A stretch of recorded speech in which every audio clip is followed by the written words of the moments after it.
तो चलिए दोस्तों, शुरू करते हैं आज का अपना पहला एपिसोड। सबसे पहले हम बात करेंगे टेरिटोरियल आर्मी का नोटिफिकेशन की। इसको आप एज एन ऑफिसर ज्वाइन कर सकते हैं। इसमें जो पहली पोस्टिंग होगी आपकी एज ए लेफ्टिनेंट होगी, और इसके जो एप्लीकेशन डेट है वो 20 जुलाई से स्टार्ट हो गई है और 19 अगस्त तक ये लास्ट डेट है आपकी। एग्ज़ाम इसका 2 महीने बाद हो जाएगा, 26 सितंबर को इसका एग्ज़ाम है। एज के लिए देखिए 18 to 42 ईयर्स एलिजिबल है। आपका ग्रेजुएट होना ज़रूरी है। उसके साथ साथ इस पर वेरियस गाइडलाइंस दी हुई हैं, सिलेबस दिया हुआ है, आप उसको पढ़ सकते हैं। उसके साथ साथ हम देखते हैं कि इसमें सैलरी क्या मिलती है और क्या पोस्टिंग क्राइटेरिया रहता है। तो इसमें देखिए, आप जब जो सिलेक्शन क्राइटेरिया रहेगा उसमें ये रहेगा कि पहले इसका एक एग्ज़ाम होगा। एग्ज़ाम क्वालिफाई करने के बाद आपको एसएसबी जाना है। एसएसबी में आपको पता ही है 5 दिन का एसएसबी होता है। उसके बाद एक मेडिकल फाइनल मेडिकल बोर्ड में आपका एग्जामिनेशन होगा और उसके बाद आपकी रिक्वायरमेंट के हिसाब से आपको एम्बॉडेड कर दिया जाएगा। उसके बाद फिर हम देखते हैं, तो इसमें देखिए, इसमें दिया हुआ है जो पहली आपकी पोस्टिंग होगी वो लेफ्टिनेंट रैंक पे होगी, मतलब लेवल 10 पे होगी। लेवल 10 का मतलब ये वही लेवल 10 होता है जिसको असिस्टेंट इंजीनियर या एक IES जो बनते हैं, जो लोग ESC एग्ज़ाम क्वालिफाई करते हैं, तो जो पहली सैलरी होती है वो यही लेवल 10 में उनकी पोस्टिंग की जाती है। तो आप भी अगर एज एन ऑफिसर ज्वाइन करते हैं टेरिटोरियल आर्मी को, तो आपको लेफ्टिनेंट रैंक मिलेगी और सैलरी सेम वही मिलेगी जो आपको ESC ऑफिसर मिलेगी। इसके अलावा आर्मी में आपको अलग से सैलरी ज़्यादा मिलती है। तो डेफिनेटली जब आप स्टार्ट लेंगे तो आप बाकी लोगों से सैलरी ज़्यादा ले रहे हो कि यहाँ पे MSP का फैसिलिटेशन होता है। तो यहाँ पे 15,000 साढ़े 15,000 रुपये की MSP ही मिलती है। तो आप इसको देख सकते हैं इस नोटिफिकेशन को। मैं इसका लिंक आपको डिस्क्रिप्शन में दे दूंगा। बढ़ते हैं अपने दूसरे पॉइंट की तरफ। हमारा दूसरा जो नोटिफिकेशन है वो है एग्रीकल्चरल साइंटिस्ट रिक्रूटमेंट बोर्ड का, जिसमें आप देख रहे हैं कि इन्होंने एक एडमिनिस्ट्रेटिव ऑफिसर के लिए इन्होंने वैकेंसी निकाली हुई है, जिसके लिए आप एलिजिबल हैं। इसमें इसकी जो एजुकेशनल रिक्वायरमेंट है वो एक ग्रेजुएट है। आप एडमिनिस्ट्रेटिव ऑफिसर के लिए एलिजिबल हैं। इसके भी देखिए नोटिफिकेशन जो है उसमें जो लिखा हुआ है कि online application starts from 23 July, right, और 23 अगस्त तक ये चलता रहेगा। उसके बाद क्या है, 23 अगस्त को ही आप लास्ट पेमेंट कर सकते हैं। और जो एक्सपेक्टेड डेट है प्रिलिमिनरी एग्जामिनेशन की, जो एक कंप्यूटर बेस्ड टेस्ट होगा, तो वो 10 अक्टूबर है। तो आप देख सकते हैं जुलाई में फॉर्म भरिए और 2 से 3 महीने बाद आपका एग्ज़ाम हो जाएगा। ये 3 टीयर टेस्ट है। टीयर 1 होगा, फिर देन टीयर 2 होगा और टीयर 3 में पर्सनैलिटी टेस्ट होगा। जो टीयर 2 है बहुत छोटा सा रिटन एग्ज़ाम है, इसको आप दे सकते हैं। तो इसकी भी वैकेंसी की बात कर लें तो इसमें देखिए AO की जो वैकेंसी है उसमें टोटल 44 वैकेंसी है। जनरल की बात करें तो 17 वैकेंसी है। आप इसके हिसाब से देख लीजिए, आप अप्लाई कर सकते हैं। इसमें देखिए दिया हुआ है कि ग्रेजुएट होना चाहिए और 55% से कम नंबर नहीं होने चाहिए, ठीक है। फिर इसकी बात करें तो इसमें देखिए रिलैक्सेशन जो सबको मिलता है वो फीस इसमें दे रखा है। आप इसका भी डिस्क्रिप्शन मैं आपको नीचे दे दूंगा, आप इस नोटिफिकेशन को खोल के आराम से पढ़ सकते हैं। इसके बाद इनकी सैलरी की बात करें तो ये भी लेवल 10 की पोस्ट है। जब आपकी पोस्टिंग होगी तो आप भी लेवल 10 में पोस्ट किए जाएंगे और सैलरी वही रहेगी जो एक असिस्टेंट इंजीनियर की सैलरी होती है। तो ये भी एक बहुत बढ़िया अपॉर्चुनिटी है और बहुत सुकून की नौकरी है। आप इसको ट्राई करिए और आई होप कि आपकी नौकरी इसमें लग भी जाए, क्योंकि बहुत डिफ़िकल्ट जॉब नहीं है, बहुत इजीली है। आप इसको ज्वाइन करके बहुत बढ़िया से प्रिपरेशन अपनी कर सकते हैं। इसमें देखिए दिया हुआ है कि administrative officer in the level 10 of the 7 CPC, right, that is 15,600 and 5,400 grade pay. तो आप इसको ट्राई करिए, बहुत ही बढ़िया क्लास 1 गेस्टेड ऑफिसर की कैटेगरी में आता है ये।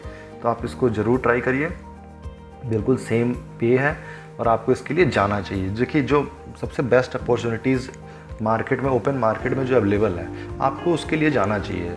देखिए पोस्ट 4200-4600 ग्रेड पे की हो सकती है, 4800 ग्रेड पे की हो सकती है, आप जा सकते हैं। लेकिन अगर आपको 5400 ग्रेड पे की जॉब मिल रही है तो you should go for that, क्योंकि मतलब उससे बेटर अपॉर्चुनिटी आपको नहीं मिलेगी। तो ये तो हो गई दूसरी बात। फिर हम तीसरी बात करें तो NPCIL के जो इंटरव्यू लेटर्स जारी हुए थे उसमें देखिए इंटरव्यू की डेज जो है वो पोस्टपोन हो गई है। वो 8 और 9 अगस्त को चली गई है। तो अभी इसमें देखिए नोटिफिकेशन भी यहाँ पे आ रहा है। जस्ट अ सेकेंड, बस अभी मैं आपको दिखाता हूँ। इन्होंने अपना इंटरव्यू का जो डेट है वो चेंज कर दिया है। ये देखिए यहाँ पे लिख के आ रहा है, interviews for the post of executive trainee 2020 scheduled from 9th to 21 अगस्त 2021। तो आप देख सकते हैं जिनके इंटरव्यू पहले से शेड्यूल थे, जुलाई में ही थे, वो पोस्टपोन कर दिए गए हैं। तो जिनके भी इंटरव्यूज़ हैं, I hope you will perform very well in the interview and best of luck for that. तो ये तो गई हमारी कैरियर रिगार्डिंग बात। इसके आगे हम बात करते हैं आज मार्केट में न्यूज़ क्या है। तो न्यूज़ की बात करें तो सबसे पहले हम चलते हैं ट्विटर पे। ट्विटर पे देखिए तो ट्विटर पे ट्रेंडिंग आजकल चल रहा है, शिक्षा मंत्री इस्तीफा दो। ये कौन से शिक्षा मंत्री की बात की जा रही है? ये उत्तर प्रदेश की बात नहीं की जा रही है फिलहाल, ये राजस्थान की बात की जा रही है। राजस्थान के शिक्षा मंत्री के जो पुत्रवधू हैं उनके भाई और बहन दोनों लोग 80-80 नंबर ले आए हैं राजस्थान एडमिनिस्ट्रेटिव सर्विसेज में। अभी जल्दी ही रिजल्ट आए हैं और दोनों ही लोग सेलेक्ट हो गए हैं। तो इस पर काफ़ी हो हल्ला मचा हुआ है। इसके पहले भी इनके घर के कई लोग सेलेक्ट हो चुके हैं। इसके भी काफ़ी यहाँ पे ट्विटर पे लोगों ने हैंडल पे डाल रखे हैं कई जगह, आप उसको देख सकते हैं। लेकिन गजब की बात है कि शिक्षा मंत्री हैं और सभी लोग घर के सेलेक्ट ही होते जा रहे हैं आरएएस में। भाई साहब, हमारे घर से भी कोई शिक्षा मंत्री बन जाए, ऐसी बात रहे तो मज़ा ही आ जाए। हम लोग भी यार बन जाए। कई सालों से ईएससी का झंडा लेके घूम रहे हैं, इससे अच्छा तो आरएएस में ही चलते हैं। सभी लोग उधर ही आईएएस बन जाएंगे, क्या सोचना है। तो ये देखिए, ये जो भी चीज़ें हो रही हैं ये डेफिनेटली सही नहीं है। ये स्टूडेंट्स के मोरल को काफ़ी डाउन करती हैं, क्योंकि सभी बच्चे मेहनत करते हैं। राजस्थान में आपको पता ही है आए दिन पेपर लीक हो रहा है। लास्ट टाइम जेईएन डिग्री और जेईएन डिप्लोमा दोनों का ही पेपर लीक हुआ, तो उसके लिए काफ़ी लोगों ने प्रोटेस्ट किया। और उसके बाद बच्चों से ही सबूत मांगा जा रहा था कि आप हमें सबूत दीजिए कि ये लीक कैसे हो गया है। मतलब गजब की बात है ना। तो ये सब देखिए राजस्थान में सब आए दिन हो रहा है, और आई होप कि इसे जल्दी से जल्दी चेक किया जाए, नहीं तो ये कईयों की ज़िंदगी ले डूबेगा। फिर हम बढ़ते हैं अपने नेक्स्ट न्यूज़ की तरफ। देखिए, कई दिनों से आईआरएमएस को लेकर बातें चल रही हैं। ये आईआरएमएस का क्या होगा, आईआरएमएस का नोटिफिकेशन आएगा कि नहीं आएगा।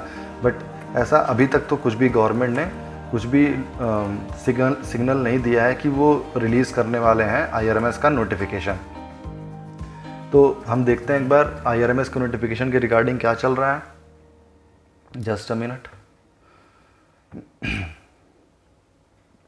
ओके, हम देखते हैं राम सर का एक ट्वीट आया है आज। राम सर का एक ट्वीट आया है, तो उस ट्वीट में उन्होंने लिखा हुआ है कि उसमें उन्होंने सीट के नंबर ऑफ़ सीट्स का कंपैरिजन किया हुआ है कि सिविल सर्विसेज का और नीचे इंजीनियरिंग सर्विसेज का, कि जब रेलवे की सीट्स होती थी तो नंबर ऑफ़ सीट्स कितनी होती थी। यहाँ देखिए, सबसे पहले मैं सिविल सर्विसेज की बात करूँ तो जब रेलवे का सीट्स इंक्लूड होती थी तो यहाँ पे देखिए नंबर ऑफ़ सीट्स 1000 में अप्रॉक्स थी। उसके बाद ग्रेजुअली सीटें डिक्रीज़ हो गई और इन द एंड रेलवे की सीट्स को विड्रॉ कर लिया गया। तो यहाँ पे नंबर ऑफ़ सीट देख सकते हैं आप, 1200 से लगभग 700 पे आ गया आंकड़ा। तो ऑलमोस्ट 40% का ये बिल्कुल सीधा डिक्रीज कर दिया गया है। वहीं अगर हम ईएससी की बात करें तो ईएससी में देखिए ये आंकड़ा 500, 550, 600 के आसपास होता था, लेकिन आज की डेट में ये आंकड़ा देखिए 200 के आसपास आ गया। तो हम कह सकते हैं लगभग 60% का डिक्रीमेंट हो गया है। डायरेक्टली 1/3 सीट्स बची हुई हैं।